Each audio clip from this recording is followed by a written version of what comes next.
Imagine you're in the business of manufacturing office supplies. You're tired of making paper clips yourself, so you design a robot to do it for you. But you want this robot to work independently, sourcing its own resources. So you design an artificial general intelligence, capable of procuring resources on its own and turning them into paper clips in whatever ways it finds most efficient. Things are going well at first. The AI can take advantage of price fluctuations in commodities markets, manage a huge army of gig workers, and even reprogram itself to increase its capabilities. You're making a ton of money, so who cares if the AI has learned how to override its own off switch? In no time at all, your paperclip maximizer AI has used all the steel in the world to make paperclips. It needs to find more steel, but where? Well, steel is just atoms in the end, and humans are also made out of atoms. How convenient. You watch in horror as everyone you've ever known and loved is systematically reconstituted into new, shiny office supplies. Did the AI leave you for last because it learned to be cruel? Or perhaps it just decided that was the most efficient way? Well, there's no way of knowing now. There's no one to hear your screams as this superintelligence, vastly more capable than any human, even more capable than all of humanity put together, shapes you into a thin metal wire and begins to twist. This is based on a thought experiment put forward by Nick Bostrom, a philosopher whose ideas are really popular in the sorts of online communities that talk about existential risk, AGI and the singularity, and transhumanism. Basically, a community whose primary concern is AI developing a generalized superintelligence, disabling our controls over it, and ultimately wiping out humanity. You can find writings calling for things like a moratorium on AI development, pseudoscientific evaluations of existential risk, and even open letters pleading with a hypothetical future AI to spare humanity from eradication. There's plenty to critique about the beliefs and assumptions these communities have, and the sorts of people they attract, and the policy suggestions they put forth, but that'll have to be a whole other episode. For now, I want to suggest that currently existing AI can, and already does, cause massive real-world harms. The generative models like ChatGPT that have recently been popularized are not intelligent. And many, myself included, would dispute the idea that AI innovations are even moving along a spectrum of intelligence in the first place, if such a thing exists. Nevertheless, the things we have today that we call AI are being given increasing power and decision-making authority in society. You can find these models in everything from mental health counseling to workplace surveillance to government agencies that decide whether to give someone welfare. We are already handing the powers of life and death over to these AI systems, and people are already suffering the consequences. My guest today is Dan McQuillan, a computing lecturer at Goldsmiths University of London. Dan's criticism of AI is rooted in a solid technical understanding of what these systems actually are, which I think is both really important and often lacking in our discourse. For that reason, we'll start out by describing specifically what AI is as it currently exists. We'll dig into the core epistemological issues with AI that aren't being sufficiently considered.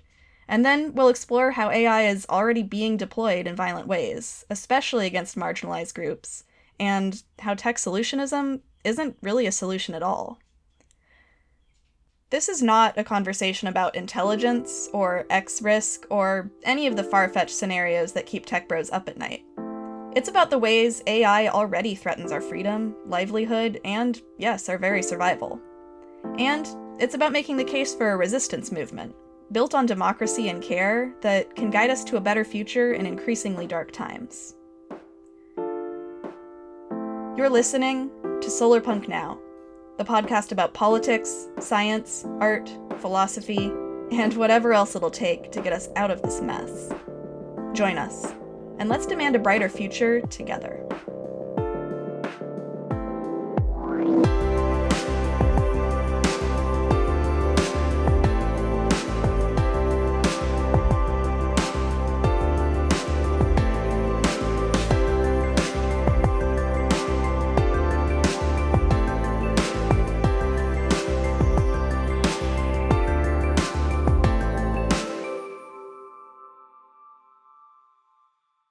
My name is Dan McQuillan.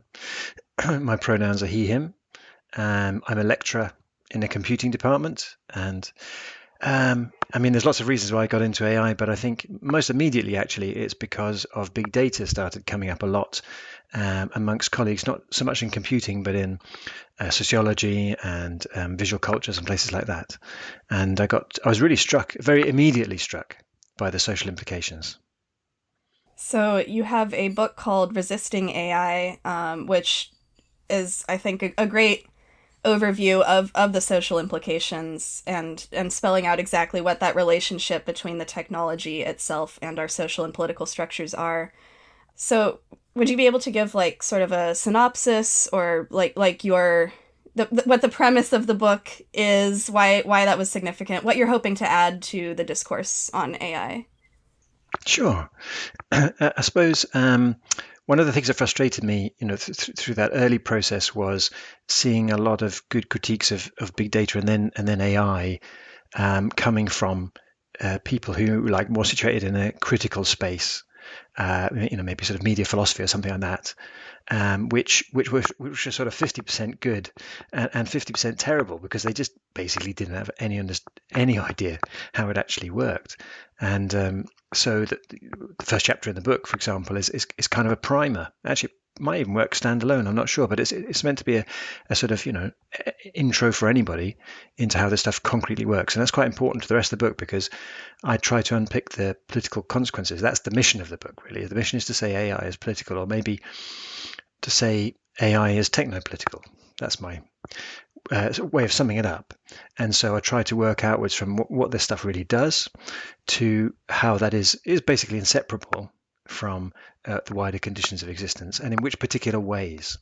So I use the term resonances in the book, just made sense to me, as the sort of entanglement of particular things that this technology is capable of or makes possible, and how that will most likely become sort of entrained with the society that we're already very familiar with.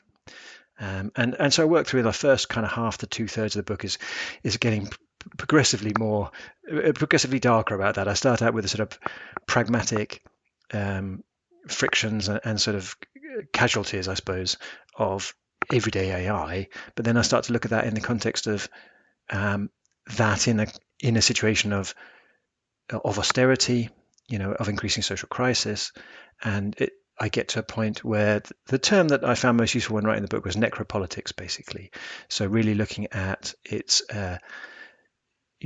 harshest impacts in terms of reviving race science, essentially becoming a technology of eugenics, implementing states of exception, and generally aligning itself far too closely with what is already a very resurgent far-right, conservative, fascist political time that we're living through. So that's kind of the first big chunk of the book, and then I try to turn it around and say, what does it mean to resist AI, and how can we do that? And again, I think that has to be kind of on the level of the technologies themselves, on the level of the worldviews that go with them, and on the level of the social practices that go with them. So I try to corral different proposals, I suppose, about ways we could go out about dealing with technologies that at the same time were likely to be productive of more human flourishing and well-being,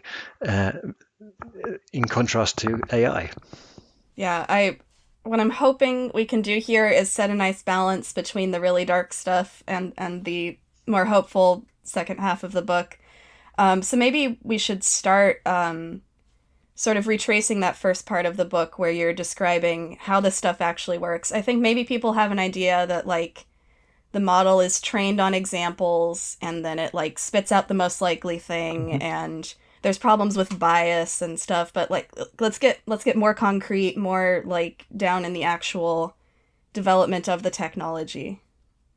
Well, the term AI, as probably everybody realizes, is an umbrella term. It's a very fluid term. It's been used since the 1950s to describe various different things, always with a payload of implausibility, I think. The AI and again, this is one of the reasons I wrote the book for this moment in a way, was to tackle the kind of AI that is so triumphant right now, which I think you could probably call connectionist AI. So that's AI that's largely based on processing the kind of thing you're talking about, turning examples into predictive models, let's say. I mean, I know we're all obsessed now with what's called generative. I think it's probably more accurate to call synthetic models, but actually under the hood, that's just a kind of, it's a retooling of the same thing actually.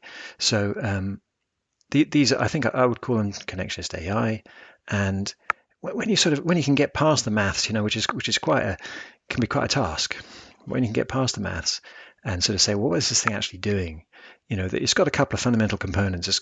It's got a thing called an objective function. And what that does is define a quantifiable way of measuring the difference between what the system is currently doing and what you'd like it to do. How closely, in other words, is it able to, for example, match the training data? And that's actually, that'll be some kind of abstract numerical quantity.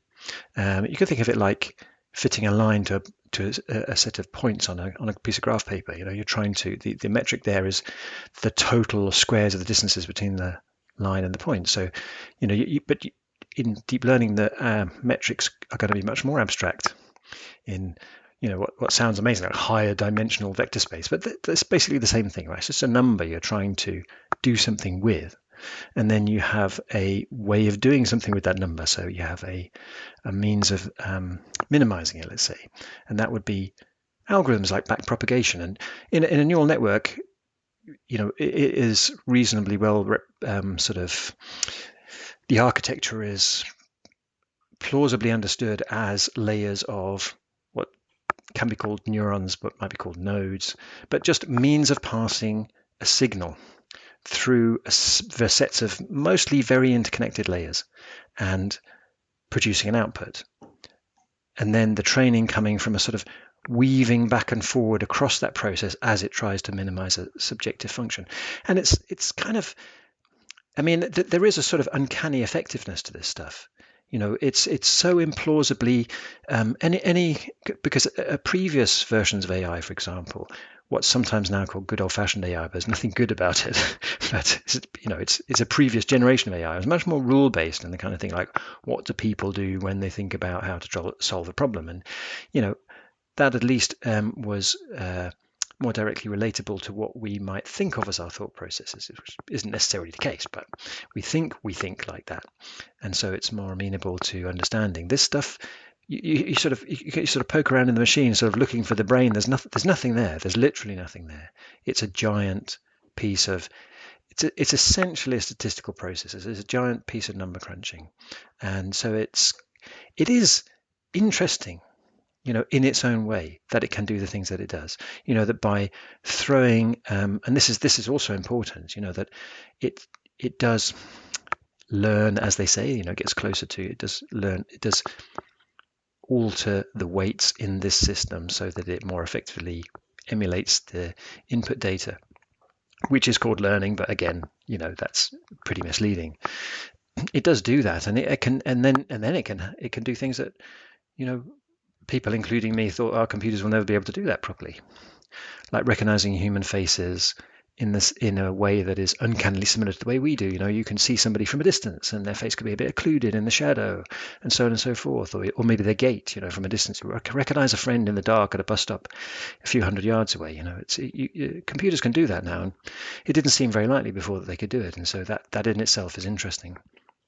So these things have an effectiveness about them. Simply taking, setting up a sort of desired output, taking these kind of quite interconnected structures and then literally ramming as much data as possible through them and, burning these systems until they eventually minimize in the way that you want them to, can make them do things. We can talk about what it is they actually do, but it does make them do things. I mean, the corollary there immediately is that whatever it is they're doing is clearly not actually anything more like what we're doing than chess is like what we're doing. Whatever it is that living beings do in terms of their thought processes is not it. But that was one thing I wasn't doing with the book. I wasn't trying to set up any debate for myself about what is the nature of intelligence and da da da da da, because that's another question. That's all very interesting, but to me, that's rather beside the point, because it doesn't really determine the impact of these things, or the political impact of these things. I'm interested in what they actually do, but what they actually do requires, you know, at least a couple of other things. One is a shed load of data. And we can see that now. That's much more in the sort of public discourse. You know, where is all this data coming from that is training large language models or is training generative AI? So it needs a lot of data. And that has also some labor implications, because somebody has to process that data before the machine gets to it or after the machine's done something to it. And so that, to me, would say, well, if you're going to have AI, fine, but you're going to have some form or another of surveillance society. That's more or less irrevocable. And the other thing is you're going to use a lot of energy. You know, you're going to be a lot of energy, a lot of cooling water, a lot of really material things to produce these outputs. So I rather snidely tweeted earlier today, because it just came to me as I was making a cup of coffee, you know, that generative AI are cheap tricks that are not cheap. You know, they use a lot of energy and a lot of labor and a lot of data and a lot of attention, like human attention. So yeah, that's some of the nuts and bolts.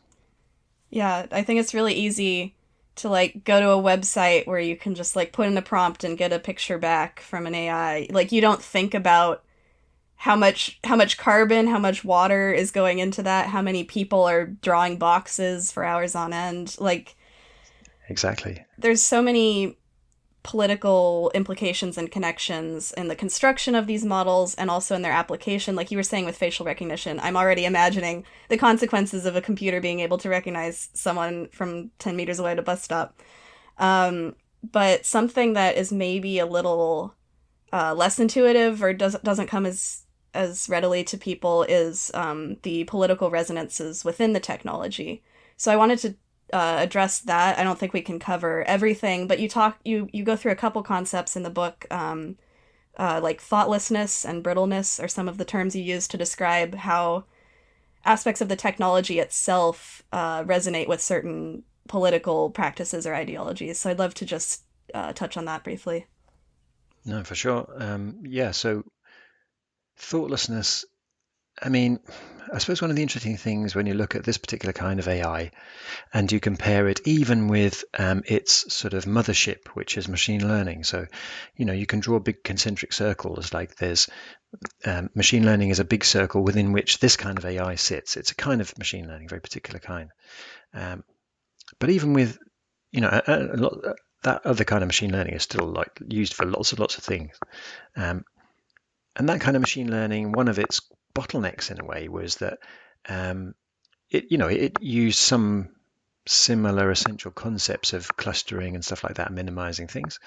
But in order to get a decent result out of it, you had to really engage with what they call the domain. You know, had to really, like, if you were doing something to do with healthcare, you had to like talk to a lot of healthcare practitioners in order to tune this model in some way to get something sort of barely acceptable out of it.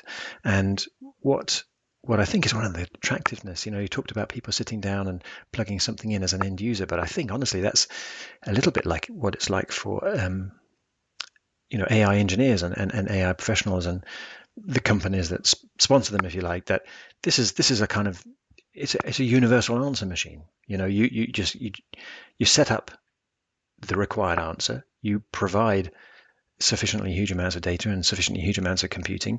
And it's partly because this neural network thing, this particular mode of analysis, let's say, it has the capacity to approximate to pretty much any function, right? So what that's kind of saying is that if there's any way of transforming between your input data and your output data, so that would be a function. I take my input data and I produce my output data, very abstract sense. There's any way of moving between those things as they are both data entities, can you transform between those two things in some mathematical way? If there's any way of doing that, then in principle, a neural network can do it.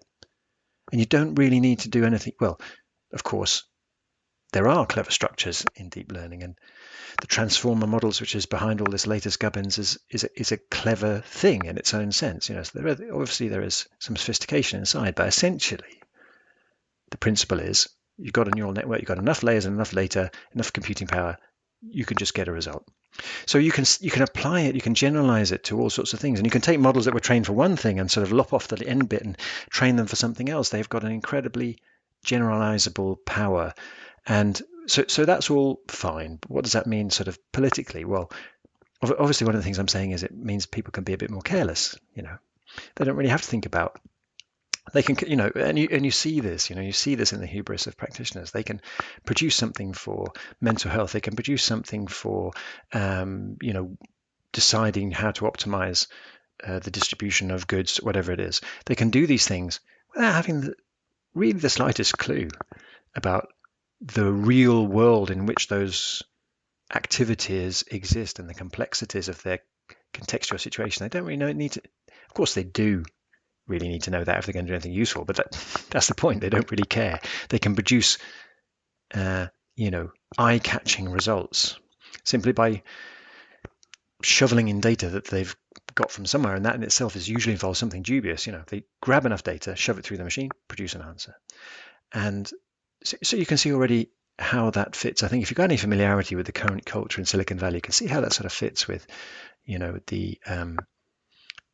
this sort of arrogance, really, with which they claim to be providing solutions. So solutionism, that's I'm sure people are probably familiar with that idea, that you've got a problem, which might be quite complicated, you fix it with a bit of technology.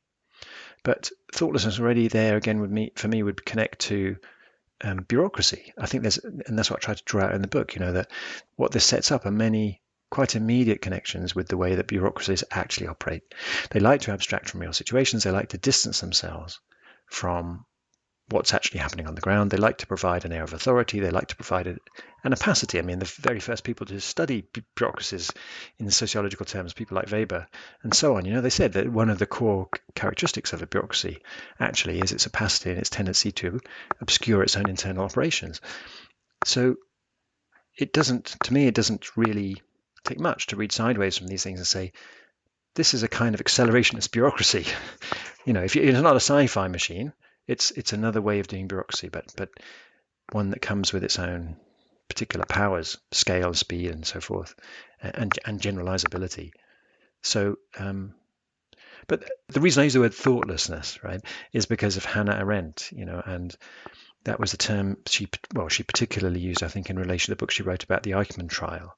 And this was really her observation that, and I think this is echoed in a few other people's readings of what, let's say, Nazism was really about, is it's a profound misunderstanding to think that this was actually evil breaking out on Earth. Much of which actually happened was extremely ordinary and recognizable in terms that we currently understand. It was large organizations doing what they were told in a way that was relatively impervious to things like compassion and care, and it was just they carried out things with a conviction that the right thing was being done, the right ordering was being carried out. And again, in the book, I try to provide a plausibility argument, why I think this is at least a very distinct risk with AI. And on the sort of brittleness idea, that's also to do with the nature of these technologies in the sense of the features, if you like, of that way of matching input and output data. It's kind of uncannily effective, but it has this sort of weird hinterland of because it involves such a vast a sort of cosmic cavern of multidimensional data space, only a certain amount of which could ever be covered by training data.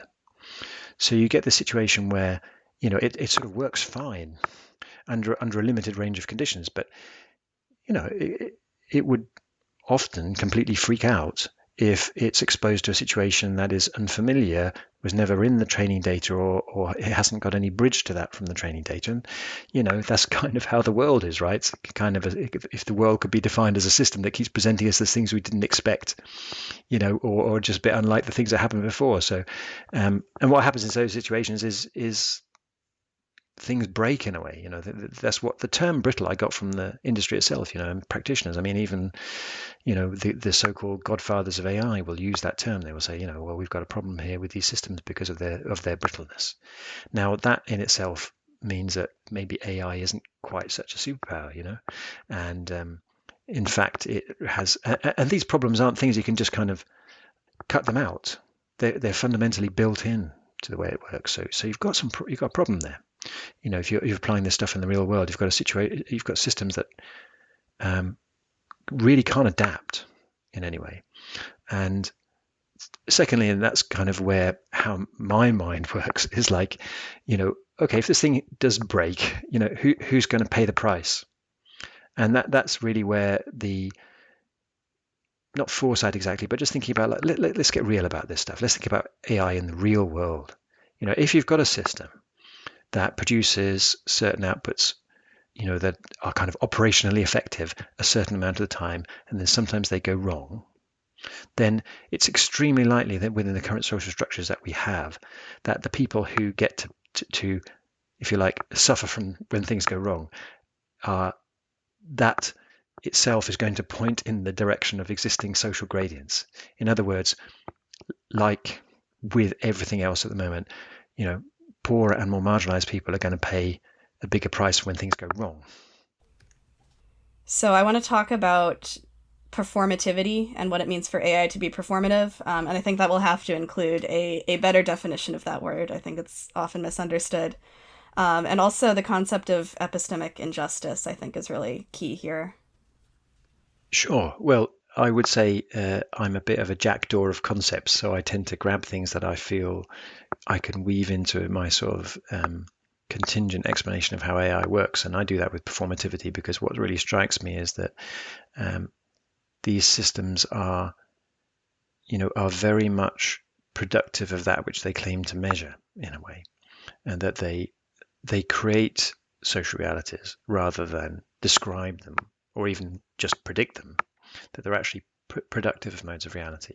And I mean, very prosaically, I think it's an example I give, I'm pretty sure it's an example I give in the book, is one very everyday example of Amazon delivery drivers who are now monitored, at least in the USA, monitored by AI-powered cameras. And those cameras are, well, you can speculate why they introduce these cameras. They claim it's to keep the drivers safe and also to stop things being stolen and da da da. But one of the other things that the cameras do is figure out when the van has been driven, it's being driven dangerously or not being driven well. One of the criteria there is if the van accelerates towards, is accelerating and approaching too closely a vehicle in front.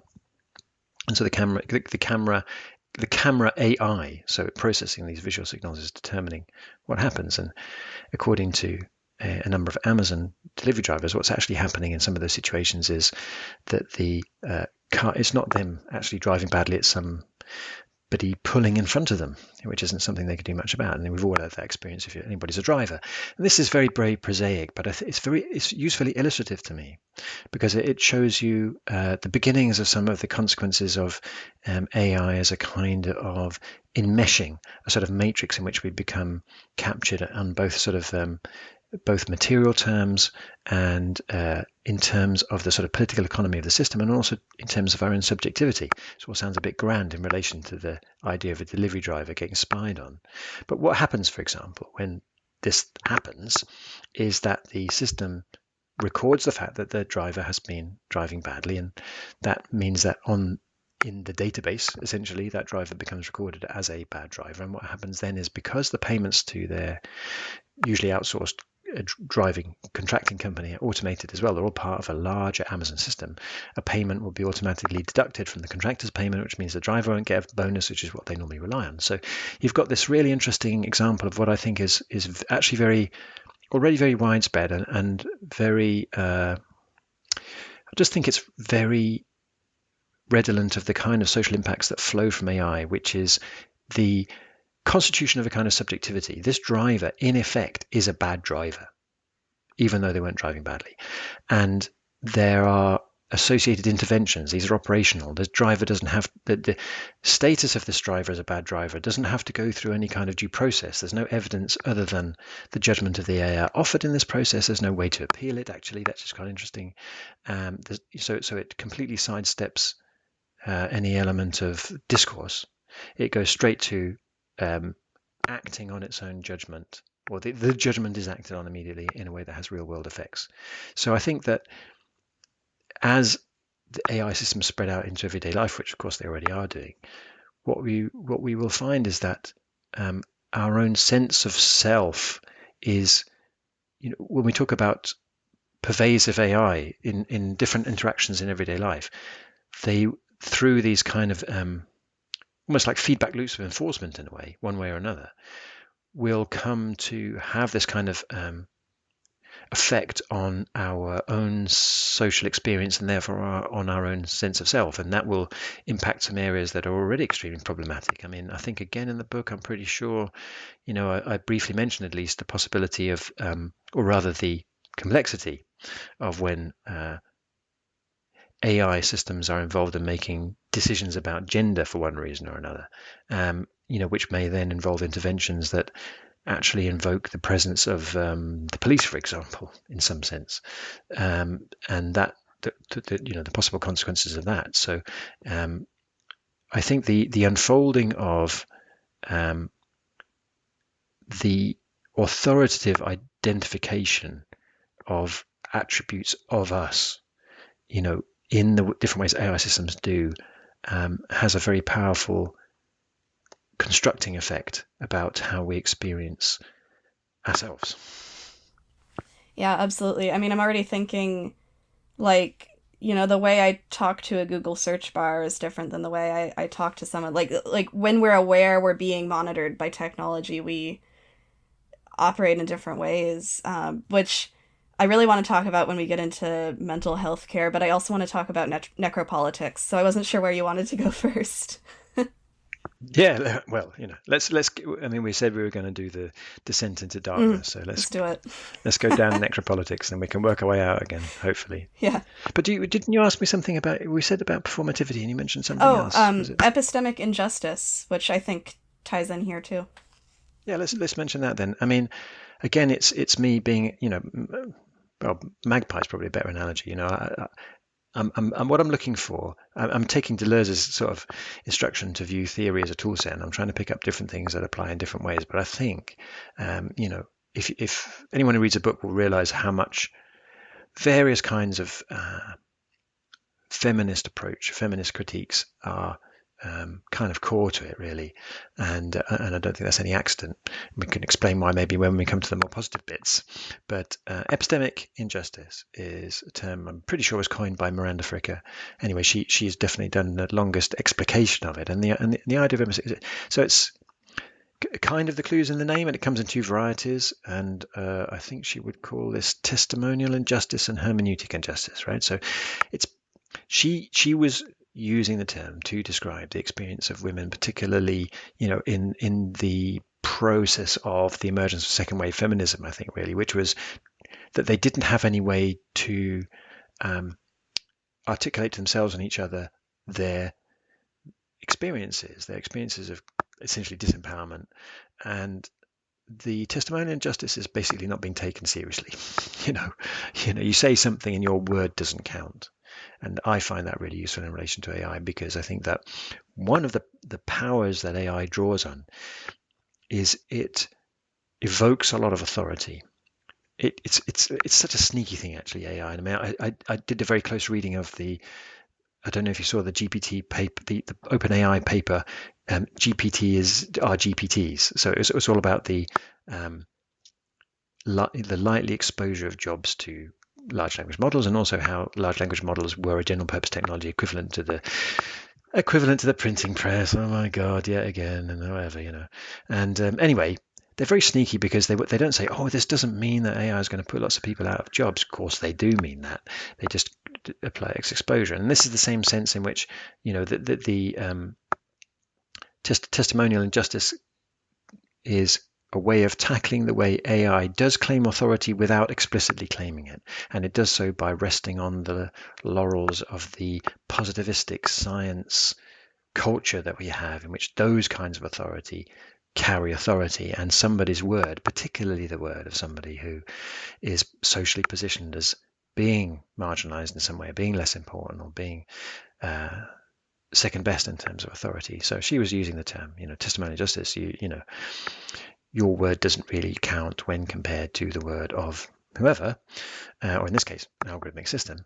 And the hermeneutic injustice was more, it was the capacity to be rendered ineffective in your capacity as a knower, which kind of sounds like the same thing, but it's like, I think what it's driving at was that not only are you deprived of a voice, but you're deprived of, if you like, capacities and tools to be able to make sense of your own position and needs.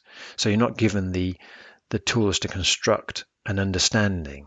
And that really spoke to me, because I think one of the core, which I didn't mention it before, actually, one of the core things about or maybe I did. Anyway, opacity is what I should kind of mention, right? That the way that we were talking about AI working means it involves millions or billions of calculations. And so it's not a black box in the sense that you can open the box and see what's going on inside, but it's opaque in the sense that you can follow through every one of those calculations if you could possibly have the time, which you don't, and that's the point. But even if you did, it wouldn't mean anything, because what it's doing is not directly amenable to human understanding. So you've got an inherent opacity. Now, the inherent opacity may count for more than your word does, and your ability to deconstruct that opacity and make sense of what's happening to you is removed by the nature of the operation. So I just found those two concepts that you're basically not going to be listened to in comparison to the AI, and you won't be able to even argue about it because you won't be able to understand how it came to a decision. Neither can anybody else, by the way, including the engineers that make it. So that's epistemic injustice. Yeah, for me, when someone talks about how like the rise of a generalized intelligence is gonna it's gonna take over, and we're not gonna be able to fight it. We're not gonna understand. It's just gonna like systematically exterminate us. It feels like we already have all of the components of that. Like it's here. No, really. It's here now. It doesn't need to be fully intelligent. Like for example, we're already implementing it in bureaucracies and systems that like allocate scarce resources and operate on this sense that like some people deserve life more than others, which is what I want to get to next, the necropolitical dimensions, which are very, very real, very much here. We're not waiting on some singularity to implement them. Yeah, no, I think what you just said is a really nice kind of summary of the idea of necropolitics. And yeah, absolutely, to emphasize that we are, in this part of the conversation, definitely getting into the darker implications of AI, and we're exactly not talking about disastrous outcomes coming from a Terminator-style development of superior intelligence. And actually, the very idea of superior intelligence is already the problem, already part of the problem. But the necropolitics is the theorist that I nicked that one off is Kile Mbembe. So he's a post-colonial theorist writing out of Africa about the nature of, he was writing about the nature of post-colonial regimes and needed a way to describe how, in this allegedly post-colonial, in the sense that somehow colonialism had finished, people were living under regimes that were completely, murderous and careless towards, not even just actively murderous, but just allowing their populations to die for various reasons of neglect and callousness. But I found it spoke to me for the implications of AI. So what I'm really just doing here is sort of following on, kind of in a way that what I can read out of the internal logic of the system as that system unfolds within the already existing internal logics of the society that we live in, which, as you say, already does a very good job of that kind of stuff, in terms of allowing some people to experience such a degree of neglect in life, one way or the other, that their lives are radically shortened. Even in the London borough where I live, which is Haringey, there's a very long road with some very cool sort of Turkish and Kurdish and Greek restaurants called Green Lanes. And on the east side of that, the life expectancy is something like 15 years shorter than if you live on the west side of that. So, the conditions of people's existence are already radically significant in terms of literally when they're going to die. Where that particular death is kind of stochastic. They might die because of the fungus that's growing on the inside walls of their housing estate, or they might die in some other way. But the life expectancy is a lot shorter. And my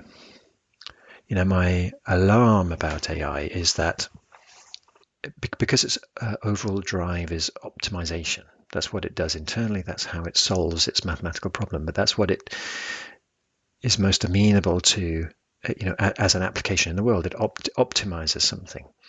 And so if you're applying that within, a kind of neoliberal system, the one that we live in, particularly under conditions of austerity, under the conditions of scarcity, under conditions of sort of already existing precaritization of lives of ordinary people, then what these systems are going to do is continue and deepen and intensify that in very particular ways.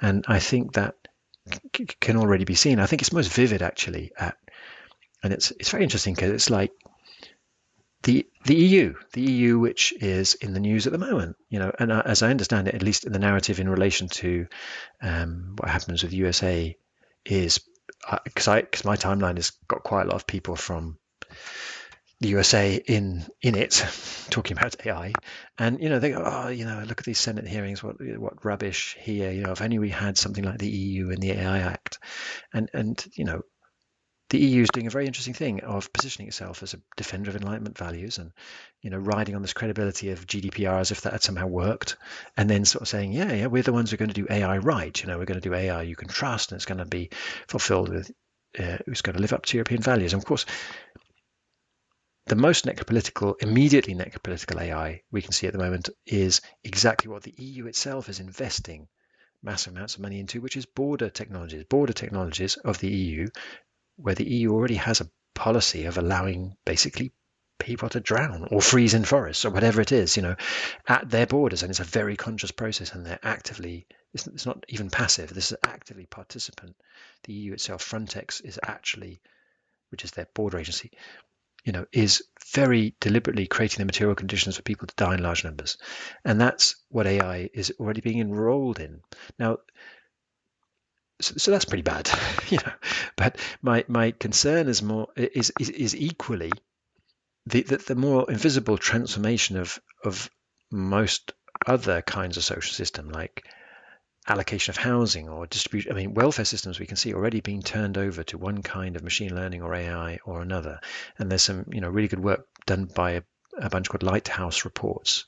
A month or so ago, they released a really great report. I think this was actually what's called random forests, I think, which is it's a machine learning. So, and it's kind of close to AI, but it's not actually AI, but it's very similar characteristics in a lot of ways. And they showed how this is being used to essentially target poor, minoritized claimers, or people are claiming welfare. Target them, and sort of further squeeze them essentially, but in a very physicalized way. So like knocking their door down at 5 o'clock in the morning and going and raiding them and looking for quote unquote incriminating evidence that somehow they're not living up to the conditions of their welfare payments. And I think the ability to enroll AI across these invisible structures, which are what society claims are the sort of ligaments of having a society. The idea that yes, of course, we might be focused on policies of economic development and maybe geostrategic power, but we don't forget our poor, we don't forget the vulnerable, we don't forget the disabled. We have systems. We are a modern democracy. We're a welfare state in some sense, at least, and we have these ligaments and tendons of social support. But what I felt a few years ago when I was writing the book, it came out last year, but it takes a while to write it. And what I felt reading into AI then was that it was inevitable, actually, that this would become deployed for these purposes because of the conditions under which these systems currently operate, and would be used to further eliminate the margins of existence which people depend on, in the same way that it's been used to eliminate the margins of any possible break in an Amazon warehouse. I mean, it's a very good analogy, like what makes work bearable, what makes bodies able to deal with conditions of work, is to be able to stop for a moment physically, to be able to rest, if only briefly, between tasks, to be able to converse, to exist as a social being. And those things are what's absolutely eliminated in an Amazon warehouse. And an Amazon warehouse is a model for, bizarrely, it's a model quoted by policymakers that, what would Amazon do? If Amazon was running the welfare state, what would Amazon do? What Amazon was running the military, what would Amazon do? And really? that's how you. But that's what's going to happen. That is what's happening, and AI will play its part because Amazon is essentially an AI company on all levels. But the immediacy of eliminating all possible gaps of existence to the point where people are in an Amazon worker, that means they get musculoskeletal disorders. In a broader social sense, that will mean that the small gaps which people depend on for sustaining life at the margins are going to be eliminated, and that will, in some ways or another, lead to people dying. And that's why I say it's a necropolitical system. It's a necropolitical technology. Yeah, absolutely. I mean, as a non-binary person, I thrive in that gap, and the thought, like, we didn't even get to touch on, the concept of a technology of division and how these categories, the AI has to at some point make a call between whether it's thing A or thing B, and there cannot be an in-between. But so many people, I mean, we all to some extent need that in-between to shape our identities. I do want to talk about mental health. I think that's something that we're both interested in that is not as covered in the book, so I'd like to dedicate some good time to that. I mean, to me, it seems like the sci industries, which is the term I like to use, so psychiatry, psychology, all of the, I guess, sort of mental health industries and technologies that we would think of, they already have this aspect of epistemic injustice baked into them to some extent. Just the fact that, as much as we might want to say there's a problem with someone self-diagnosing, the fact that we write that off immediately, because why would you know, like, you can't know what's wrong with you as well as a doctor can, or as well as the DSM can. Like, this scientific authority dominates a very personal, subjective struggle. And I mean, there's so many elements, especially like the link between mental health care and like criminal justice, the way that people at the margins are most criminalized and are most likely to be affected by these like thoughtless bureaucratic systems. I would just love to get into sort of the landscape of mental health in terms of its relationship to politics, in terms of what role AI is playing or could play in it, and hopefully we can start to dig ourselves out from there. Yeah, I was going to say the same thing, because I think, depressing actually as it is to understand all the overlaps you kind of just laid out, there is something about, let's say, the other possible responses to mental health problems, or to the issue of mental health itself, that exactly exactly foreshadow alternative approaches to this stuff in general, I think. So, I mean, just for me personally, I sort of, I come out of I guess I call it a political tradition. I mean, maybe it's my political tradition anyway. That I've always felt the way we understand mental health at a particular moment in time is as much a political construction as it is an expression of what's actually going on for people, and that actually mental health is a kind of, actually for me, it's like a kind of core touchstone of a particular society, a particular set of social relations, a particular set of power relations. I think that, I mean, I've got a brother with a learning disability, and that gave me, I suppose, quite an early insight into some of these processes that we're talking about, the processes of marginalization, the process of classification, the process of institutional treatments, and all these kind of things. That, I got a kind of accelerated education, that kind of stuff. And I was, or I think when I looked around for a sort of politics that I felt an affinity with, the politics of mental health, was one that really spoke to me. And actually, there are some really radical political movements from the 70s and 80s, which who are sort of actually born out of the same radical moments in time, the sort of post-68 moments that I think a lot of the technopolitics that we could return to, that we could draw on for some alternatives for this stuff, are born out of. So, I think you nailed it really with the way the treatment of mental health anyway actually involves some of the same sort of stacking of power structures that AI brings to everybody. The background of scientific authority, the rigid systems of classification, modes of institutionalization and criminalization. So yeah, it's kind of got it all in a way, right? And I think it is I think it's a political issue. But mental health struggles are real, and at the same time they are political issues. I don't think it's just it's not that people having mental health problems is just something that is being made by a political system. People have real struggles to deal with, and what their struggles are and how they are dealt with are entirely constructed by the system that we live in. And so I did actually write something, it turns out it was years ago, it's like 2018. I wrote a piece for an online forum called Open Democracy, and it's called something like, I forget what it's called actually. I know that part of the title is called "Losing Your Voice," and I was looking at So I did a lot of research at that time because I was really interested in the idea that had come up of largely app-based algorithmic systems that would, in particular, use voice, use claim to be able to read out of an algorithmic analysis of voice.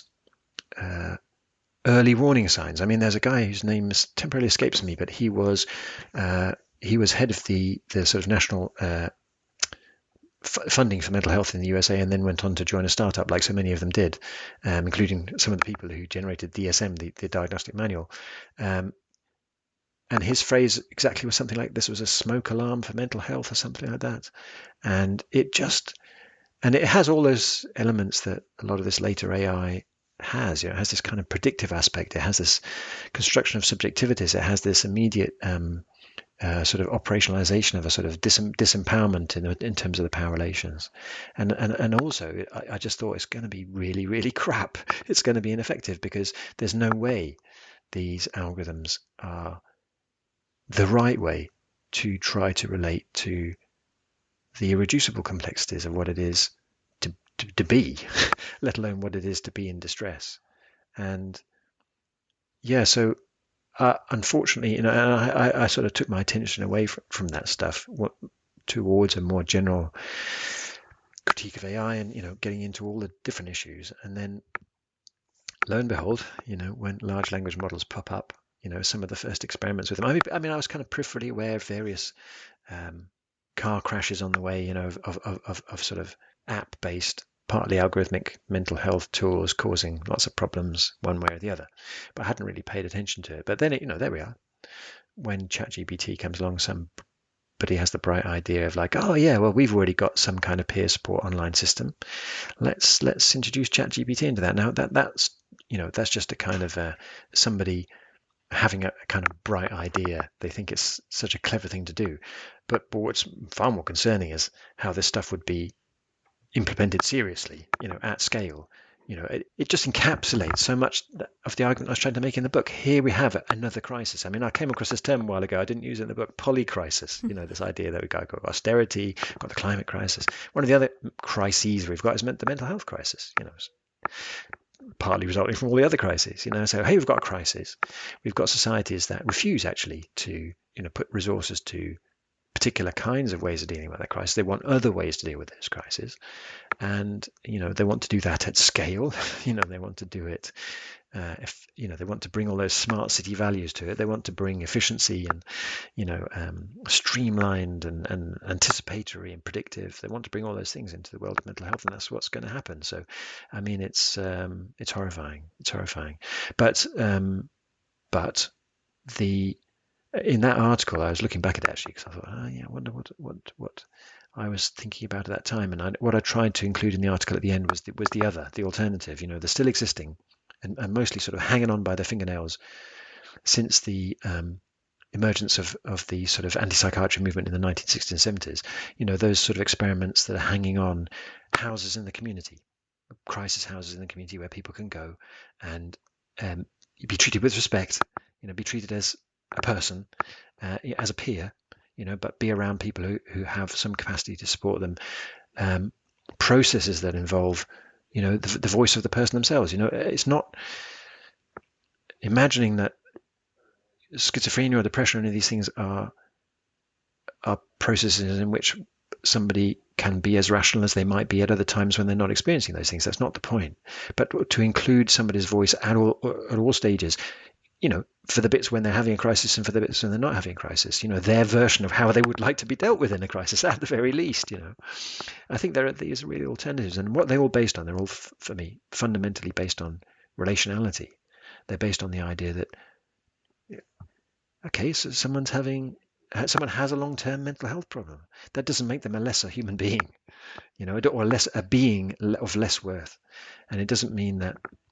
What it in fact means that if I see that person, I can see that there is something of me in them and something of them in me, that I'm not in fact separated from that person. I have to look at that person, or that's how I felt about it.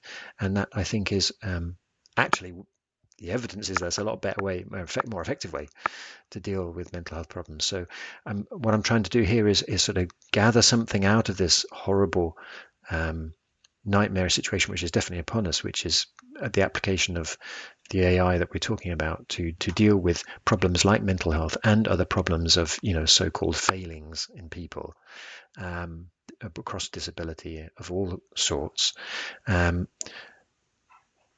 say, well, actually, at the same time, we can look at those and say that there are demonstrably better ways to do this. These things are based on peer relations of respect and care.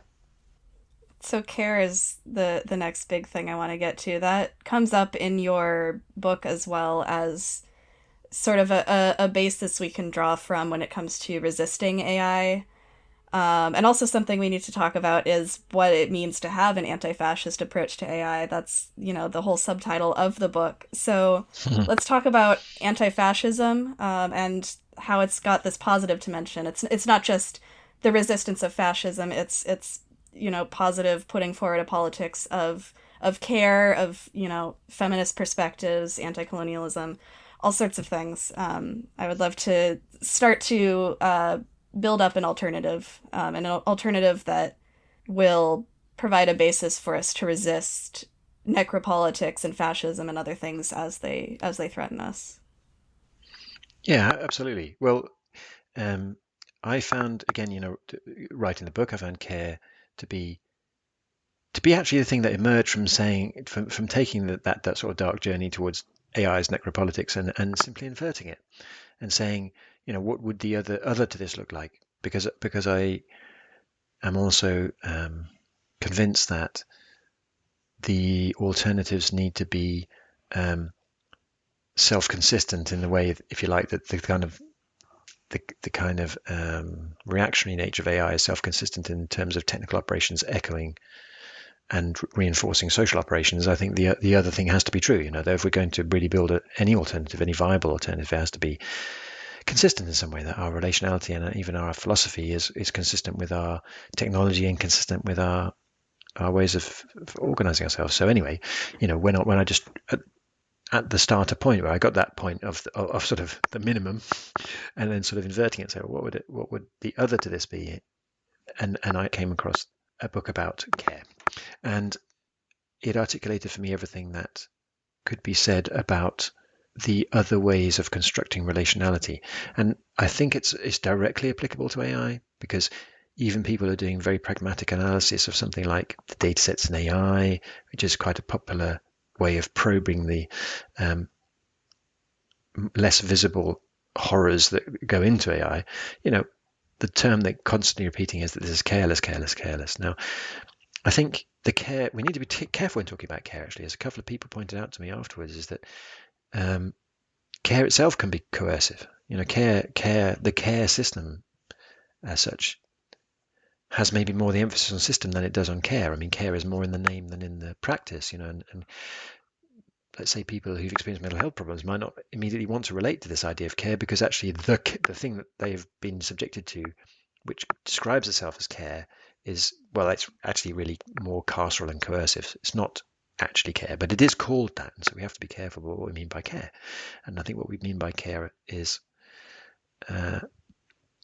this mutuality, is this respect, but is this kind of, for me, grounded in a sort of fundamental inseparability or co-constituency, both at a kind of social level. I exist only in relation to the way you exist, but I think also for me on an ontological level. My reading of the world is that, and this might go back to having a background in sort of, well, a background in particle physics, actually. So that's where I started out, in sort of quantum physics, that actually it is implausible that the world is really composed of separate things with, firm boundaries. And I think everything we understand about the world suggests that's exactly not how the way things are. We're all really just interdependent parts of this broader ecology, and that we act consistently with that we respect and nurture all the other parts of that system, because in a way they're part of us. We certainly depend on them, and they depend on us.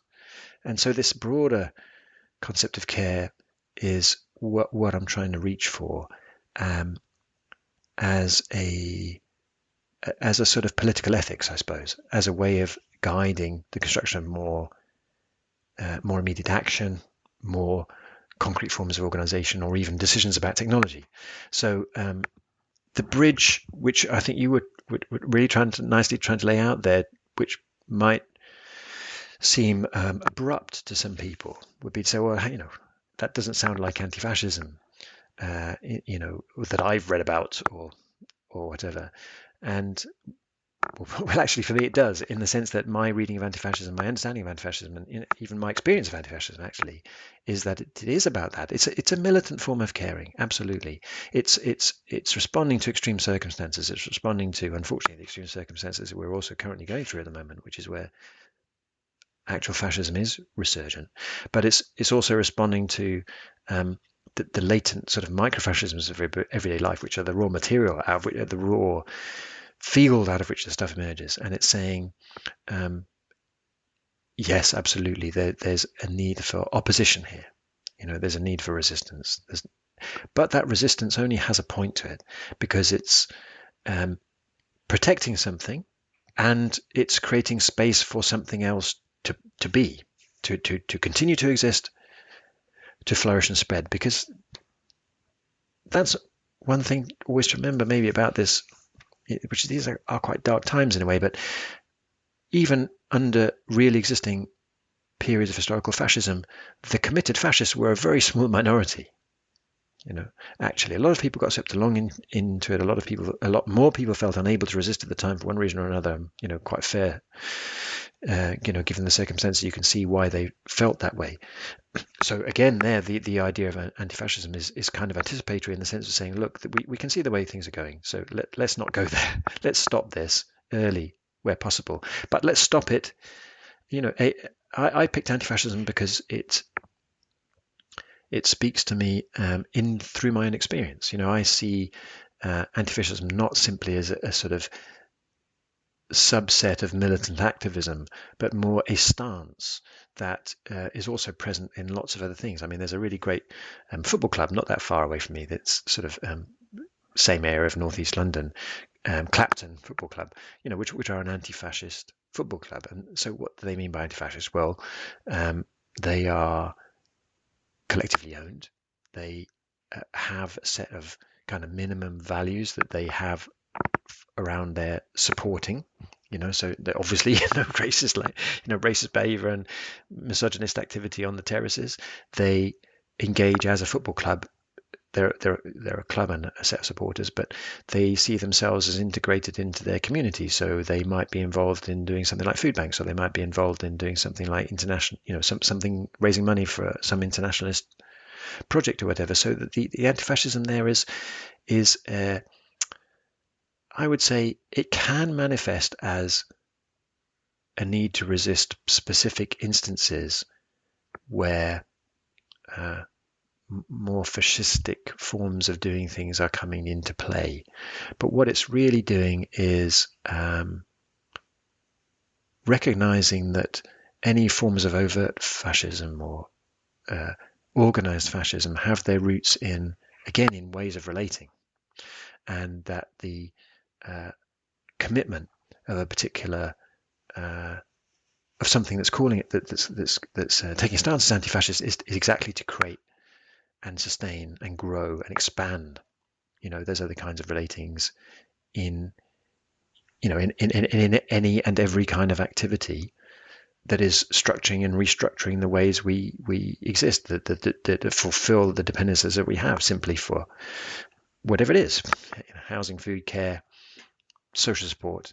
These things I just think need to be, at this time in particular, explicitly named as anti-fascist. Now, other people might call it abolitionist, or in particular context, I think in the USA, I can understand why people might say, well, this sounds very similar to an abolitionist stance. And I'm like, yeah, great, it does, because abolitionism, again, my understanding, is not just about saying no to certain systems of carceral violence, but saying we need alternative structures and systems, and they need to be founded on a different set of values. So I guess calling it, using it as a subtitle, I mean, I really mean it. I'm not using anti-fascism as a metaphor, and I'm trying to draw attention, I suppose, to the relation between what seem like abstract technological structures and what I think are some of the most immediately dangerous political dynamics of our times.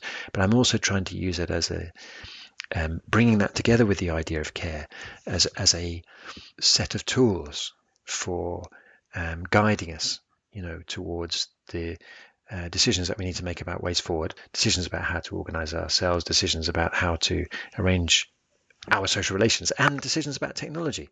When in the later part of the book, I draw quite a lot on 70s thinking, unashamedly. People like Ivan Illich, who and his concept of tools for conviviality. Tools he meant like actually more like assemblages, so systems of technologies and institutions and arrangements, but that idea of conviviality is one that I really draw on. I think that's a great idea. But he also had this concept of counterfoil research, and his kind of summary of counterfoil research was, identifying the fascistic potential in a tool.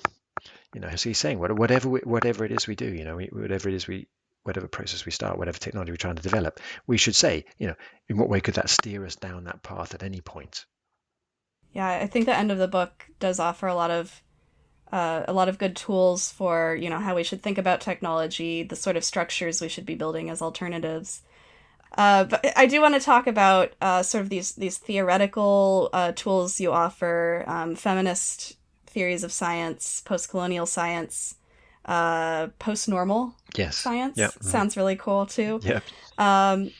And you also talk about the actual organizing structures we can start to build. So I guess I'm curious, for people who are listening right now, who have followed all along, they agree with everything so far, and now they're like, okay, what should I do? Mm-hmm. How can I resist AI and fascism in my workplace or in my community? Maybe just some practical steps to take right now. Sure. Well, my first disclaimer of, the same thing as everybody who, the politics that, or the stance I would take on things is not a prescriptive one, so I'm not trying to lay out a plan for an alternative society or something like that, because that's completely contradictory to what I actually believe, right? But I think, for example, starting perhaps with the idea of what I'm tending to call these days, which I don't think I use the phrase in the book, but prefigurative technopolitics. And what I mean by that is this idea that so prefigurative politics is acting in the now in a way that's consistent with the world that you want to bring about. And the prefigurative technopolitics would simply be extending that to an understanding that all technologies are inherently political and part of our political frame, inseparably, even if sometimes imperceptibly. And so it's thinking the same way, so that the social relations and technical relations that we establish are consistent with the world that we want to live in, or any viable world, which is like, as opposed to the currently unviable one. So the scientific worldview and the sort of broader sort of modernity, the this sort of abstract view from above, I think is like someone like Donna Harambe might call it, that this sort of distancing from experiential reality, from embedded reality, in a way that is always setting up classifications, always setting up divisions, so between the human and the non-human, between the mind and the body, and is always claiming, I think this is kind of key, that the thing, those divisions, that it sets up a universal. I mean, Isabel Stengers has a really nice line about, as I recall, like her kind of core definition of science is that way of knowing which disqualifies all the others, which I think is a beautiful way of looking at it. That's my experience of science, actually, as a practicing scientist. I was I was an experimental particle physicist, which the way we were brought to understand the world is like, yes, of course there's art, and of course there's biology, and these things are all very interesting, but none of them have the access to the fundamental truth that we do, and our fundamental truth is the underlying and true one. Everybody else is just kind of derivative and mostly wrong.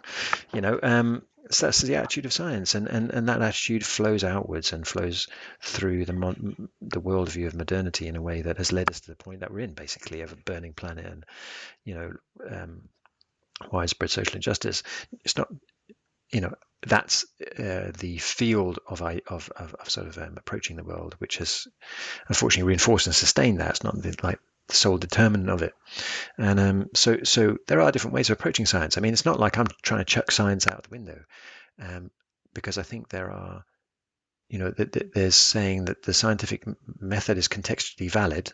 Like, I would rather take a vaccine that had been scientifically tested than one that hadn't. The scientific method is valid, but the idea that the questions constructed and answered by science are somehow objective for starters, neutral, and the only possible questions you can answer, and the only possible way you can answer those questions, and asserting that as universal truth, that is very, very much problematic, because it has always been a tool of empire. It's always been a tool of patriarchy, and indisputably, to my eyes. And that's what those post-colonial critiques of science do. That's what their feminist critiques of science do. They say, look at the way this really works. Just really look at how it currently operates. And and they try to segue to other ways of doing it. And post-normal science is just one of those. It's just I actually met one of the guys, Jerry Ravitz, so the two guys who wrote the original paper on post-normal science. All they were doing was saying, look, the ideal model of a place in science, you could just take experimental conditions, eliminate all the outside variables, repeat the thing sufficient time so you could be really sure of what the lines of causation were in this particular situation, is completely irrelevant to a lot of the really big problems in the world. I mean, they weren't even primarily only thinking about climate change. They were thinking about just situations of great uncertainty and urgency. And most of those things in the world, you can't rerun them. You can't separate them from all of the variables. So you have to switch your emphasis and say, what really counts here? What's authoritative? And their idea was this very, very straight. They weren't going really off piste. They were just sort of moving a little bit outward from current scientific understanding. And they're saying, okay, peer review, peer communities is important to science, absolutely is. So let's have an extended peer community, they called it, which is basically everybody else. Anybody who's affected by a problem becomes part of that extended peer community and has a say in both constructing the question and understanding the answer, if you like. And that speaks to me, because my grounding is very much that if the people who count are the people who are affected by something, they if you should have a say in it. And so I think that's a good way forward. I mean, these days I'm more interested in maybe also developing more Deleuze and Guattarian ideas of nomadic science, which is a more sort of takes those ideas a little bit further, let's say. But so I think the grounding in a critique of the dominant, or I'd say like hegemonic, like the dominant ways of thinking about the world are really important, because the world is what we need to rethink and remake. So, but they're also very pragmatic, and with that sort of philosophy of sort of post-science in some way, and the philosophy of care, or the political ethics of care, let's say, I'm trying to think, okay, what ways could we answer your question? What could we do right now? How could we come together? I mean, that's my starting point as well, that we have to come together in some way, that we have to act collectively in some way. How can we come together to challenge these things in that transformative way, not just resist them, but point towards alternatives? And, the good thing about this was that I'm not really in having to invent anything or create anything. I'm just kind of distilling a set of criteria from what I read to be the problem, and inverting that and saying, well, what do we already know helps to at least fit the first steps of the opposite to that, of the thing that goes in the other direction. And I draw a bit from history and from the present to do that. And I mean, at the time I was writing the book was in the after echoes of the shockwave that, say, the Trump election sent through the tech world, and people sort of realizing all of a sudden that the technology wasn't neutral, and what they built had social consequences. And both those relatively privileged people and the people who experience the most precaritized labor from those kind of inventions, so people who work for Deliveroo or work for Uber or whatever it is, have all found that one of the basic things, they're recovering the idea that has almost been successfully eliminated in the last 20-30 years of neoliberalism, which is that of worker self-organization. You organize yourself at work, because that's one of the places where the most fundamental conditions of existence of the system are imposed on our existence. And particularly if your work happens to be productive of these technologies, or subject to these technologies, you organize yourself. So that's the first answer, really, is wherever you are, if you are doing some kind of work activity, then something of the form of worker self-organization is a mode of resistance. But what worker self-organization sets up to me is that start of that process. There's a different way of relating. That my historical understanding, and also my direct personal experience, is that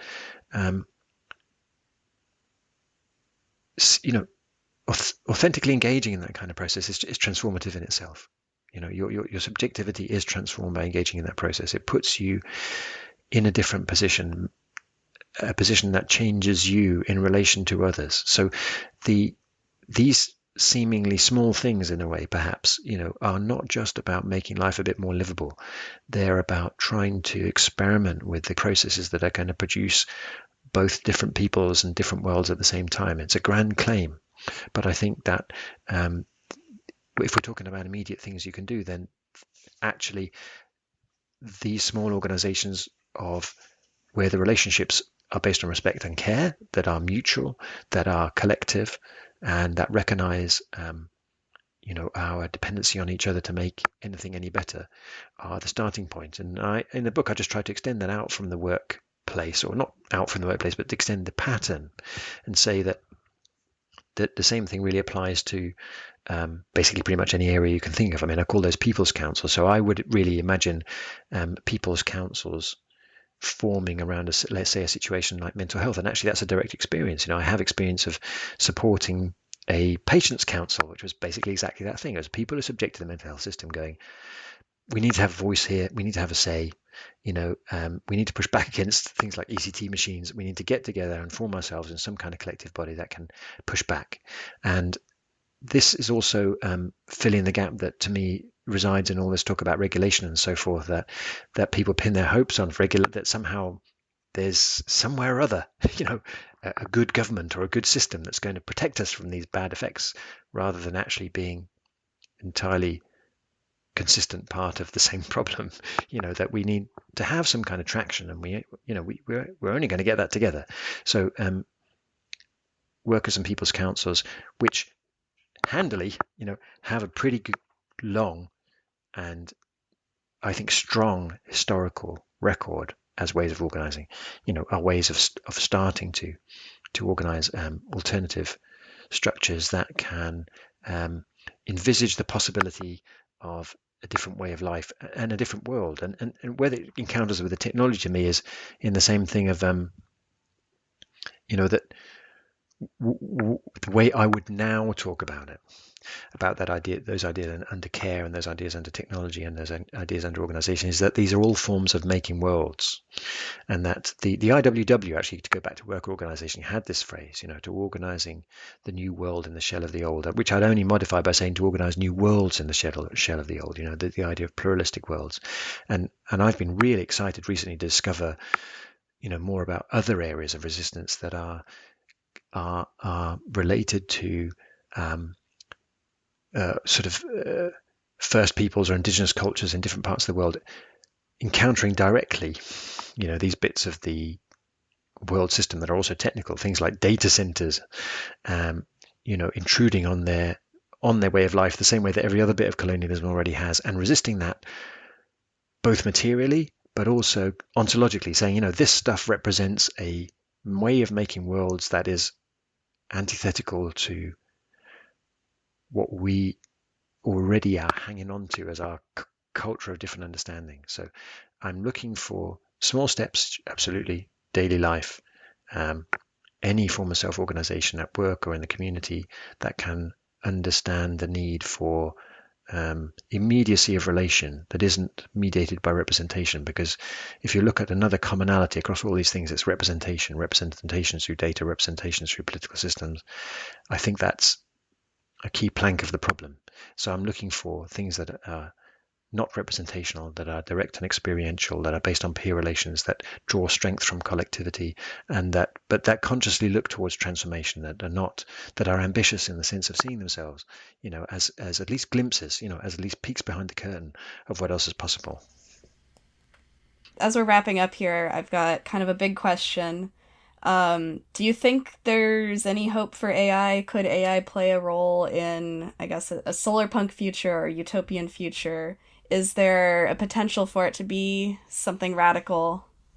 And maybe you can talk about also more generally what sort of role technology would play in either recovering these worlds or developing new worlds, but a more utopian, optimistic relationship with technology. Yeah, sure. I mean, on the first part, and maybe I'm a bit too close to the whole AI thing, but I just don't see it, or at least maybe it'll be very niche. I mean, I think there are, even with large language models or generative AI, well, maybe not so much generative AI, but with large language models, I don't know. I mean, it's not for me to judge. Maybe there are some accessibility applications or some language applications that would need to be under the control of language communities themselves rather than being extractive for some corporate global system. I don't know. I mean, my reading of the relations established by what I understand to be AI right now, which is that connection stuff that I spoke about at the beginning, is that I think it's basically a bit of a dead end in terms of being applicable to worlds of human flourishing, essentially. And now I mean, I don't know if bits of AI systems could be in some way repurposed. I guess I'm not particularly convinced. But anyway, that's to be determined in practice. I think that's not the same thing as saying chuck all the computing away. I think, actually, there probably is a pretty good case for chucking some of the computing away, maybe quite a lot of it. But I'm a bit of a nerd, I'm quite interested I like computing, and I am really interested in the possibility, maybe more relevantly, that these are also tools, and that maybe there are ways of structuring these things that could actually help the kind of problems that we're going to face in trying to organize things differently. And that seems actually pretty plausible to me, but there's such a weight of, there's such a gravity carried by these systems. They drag with them all these other things we've been talking about. It's so hard to separate those things out. I think that the bits that I'm more interested in at the moment are, sort of come out of, again, a sort of lost part of the computing family tree, I suppose, a very small branch, which was the kind of cybernetics of people like Stafford Beer, which did have a kind of brief moment of glory in terms of the CyberSyn project in Cuba before it was bombed by Pinochet's Air Force. But more interestingly to me, the conception of that kind of cybernetics, which is the idea of can you construct a computer, or what happens when you try to construct systems which may involve different amounts of computing in different parts of them, which are predicated on a few things. Are predicated on the fact that the world is not fully knowable. So they're immediately constructed to be systems that reflect uncertainty and adaptivity, or the need to adapt, and systems that start from the premise that the best place to try to solve any particular problem is as close to it as you can get. So that kind of implies a sort of relative autonomy in context, most probably locally, but whatever the context happens to be. But that also recognize that things do need to be coordinated at other levels. So you have this kind of upward recursion rather than this sort of downward pressure of that comes from abstraction and modeling and classification, all that. You sort of work the other way around. You say, well, let's try to sort things on a local level, but then for certain things maybe we need to go one loop up, and then maybe we need to go 2 loops up because we need some kind of strategy around large scale resource distribution or whatever it is. But the appeal of those systems is, for me, epistemological, because they're based on a different way of understanding the world, a different way of approaching the world.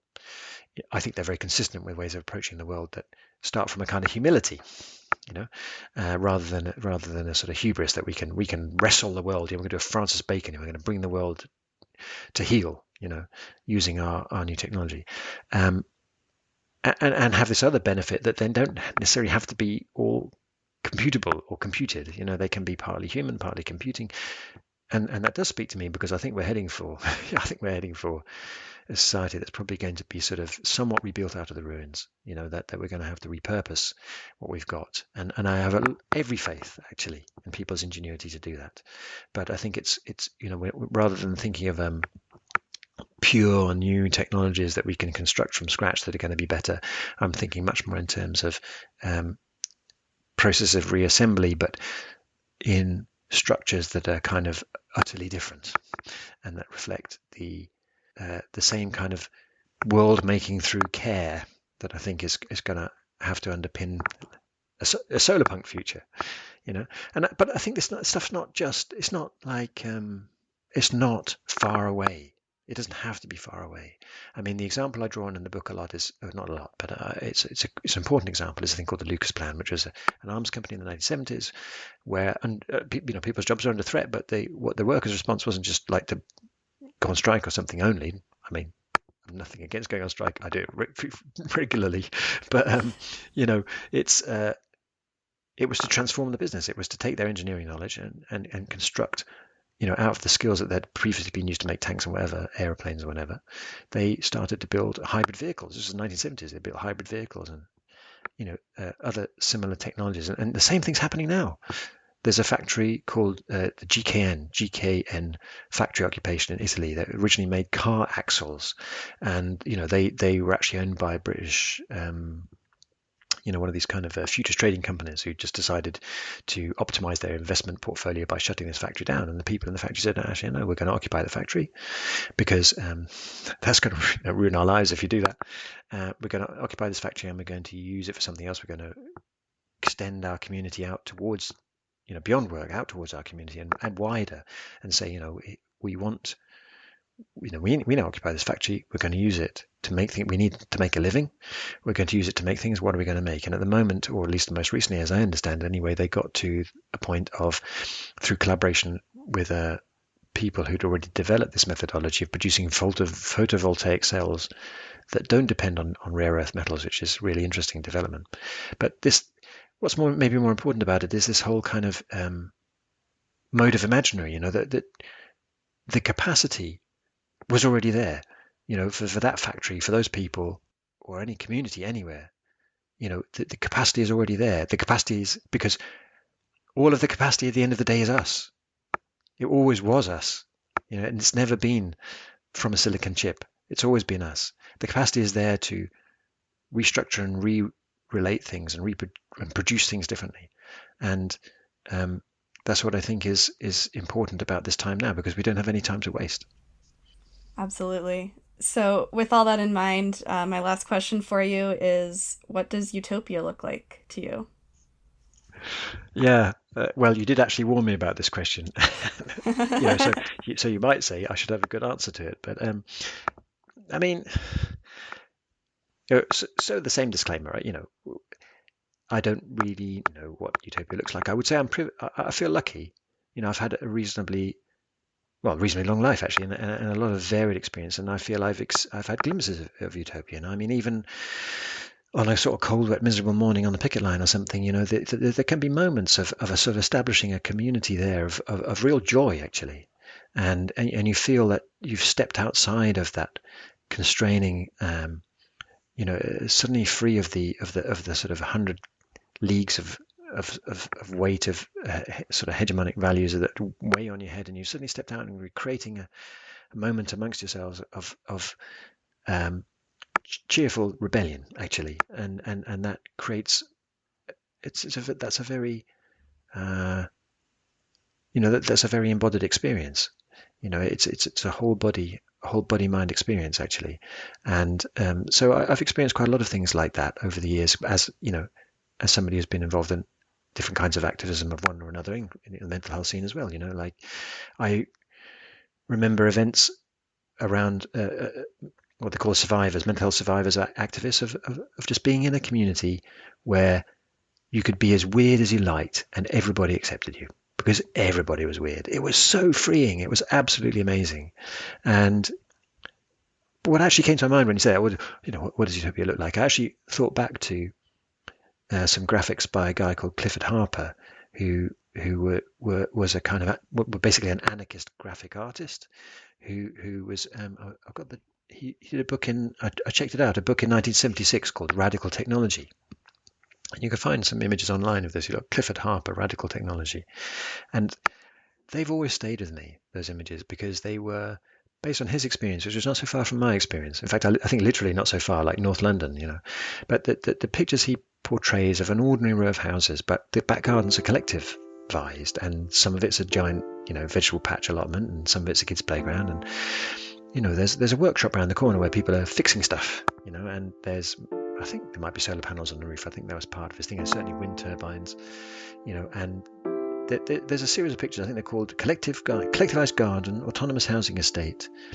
community workshop, autonomous terrace, and I look at those, and they're not, they're nothing earth-shaking.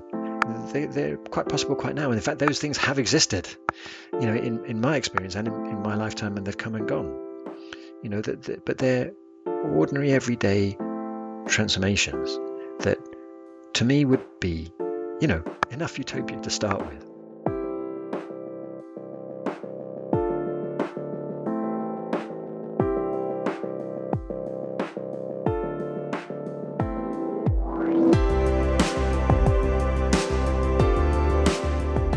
Solarpunk Now is written, hosted, and produced by me, Luca Dowell. The Solarpunk theme song is by Red Keener on SoundCloud, with additional music by Gabriel Rivas.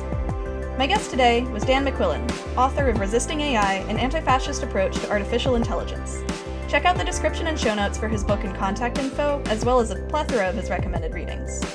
You can follow me on Twitter at SolarpunkCast, Mastodon at SolarpunkCast@spore.social, or visit solarpunkcast.net for all episodes, including show notes.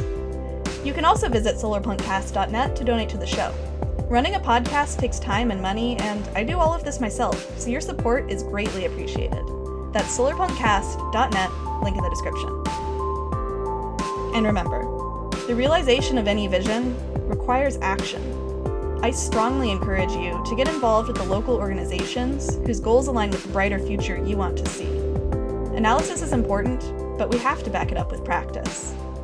Keep dreaming big, and keep up the good work.